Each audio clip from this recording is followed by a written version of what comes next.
دنیا کی زندگی میں خوب مزے اڑا لو، ناچنا ہے ناچو، گانا ہے گاؤ، بڑے بڑے گناہوں کو کرنا ہے کر لو، شرک میں رہنا ہے رہ لو، کفر کرنا ہے کر لو، لیکن یہ مت بھولنا کہ آخر کار ایٹ دی اینڈ آنا تم نے اللہ ہی کے پاس ہے۔ وہ اللہ جس کو تم آج اپنی زندگی میں اگنور کر رہے ہو، وہ اللہ جو آج ہماری زندگیوں میں میٹر نہیں کر رہا، جس سے نہ ہمیں حیا آ رہی ہے، نہ شرم آ رہی ہے، نہ اس کی محبت ہے ہمارے دلوں میں، نہ اس کا ڈر ہے ہمارے دلوں میں، نہ اس کی یاد ہے ہمارے دلوں میں، بے خوف اللہ رب العزت سے اپنی زندگیاں گزار رہے ہیں۔ ٹھیک ہے، تمہیں 60-70 سال کے لیے مزے چاہیے، جاؤ لے لو۔ تمہیں 60-70 سال کی زندگی میں عیاشیاں کرنی ہے کر لو، لیکن یہ مت بھولنا فَنُنَبِّئُكُم بِمَا كُنتُمْ تَعْمَلُونَ، جب تم ہمارے پاس آؤ گے نا، اس وقت ہم تمہیں بتائیں گے کہ تم کیا کچھ کرتے رہے۔ اس وقت نہ تمہارا کوئی مددگار ہوگا، نہ تمہیں اللہ رب العزت سے کوئی چھڑا پائے گا۔ ایسے انسان کو حسرتوں نے چاروں طرف سے گھیرنا ہے، کاش میں یہ نہ کرتا، کاش میں وہاں نہ جاتا، کاش میں وہ نہ کرتا، کاش میں اس کے ساتھ نہ بیٹھتا، کاش میں ایسے ہوتا ویسے ہوتا۔ اس طرح کی ہزاروں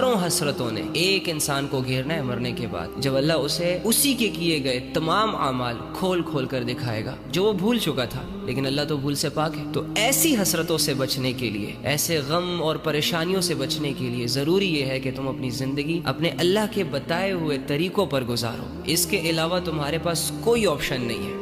ایک بات تو یاد رکھیے کہ وہ قیامت جس کا اللہ نے ذکر کیا ہے کہ جس میں زمین ہچکولے کھائے گی، آسمان پھٹ جائے گا اور ستارے ٹوٹ جائیں گے، پہاڑ اڑ جائیں گے، سمندروں میں آگ لگا دی جائے گی، یہ قیامت کب آئے گی، کیسے آئے گی، اللہ کو پتہ ہے۔ اس کا ڈر بھی دل میں ہونا ضروری ہے۔ آپ کی قیامت آپ کی موت ہے، میری قیامت میری موت ہے۔ میں نے اور آپ نے یہاں مرنا ہے، اور اگلے ہی لمحے اللہ رب العزت نے ہمیں دوسری زندگی دے کر اپنے سامنے کھڑا کر دینا ہے۔ مرنے کے بعد میں کوئی عمل نہیں کر سکتا، مرنے کے بعد میں کوئی توبہ نہیں کر سکتا، مرنے کے بعد میں کوئی اللہ کی عبادت نہیں کر سکتا۔ لہٰذا اللہ کی باتوں کو سیریس لیں۔ اللہ کی باتوں کا جس نے بھی مذاق اڑایا نا، اور جس نے بھی اس کا انکار کیا، اس کی زندگی بھی خسارے میں گزری ہے، اس کی موت بھی بھیانک ہوئی ہے، اس کی قبر کی زندگی بھی برباد ہوئی ہے، اور اس کی آخرت بھی آپ کی آنکھوں کے سامنے برباد ہوگی۔ اب دیکھیں گے ان لوگوں کا حال جن لوگوں نے اللہ کی آیتوں کو جھٹلایا، جن لوگوں نے اللہ رب العزت کی باتوں میں انٹرسٹ نہ لیا، جن لوگوں نے اللہ رب العزت کی بات کو نہ مانا۔ اللہ ہو کر ایک انسان کو سمجھا رہے ہیں کہ ایسے کرو، یہ عمل کرو، اور انسان ہو کر اللہ کی بات پر دھیان نہیں دے رہا۔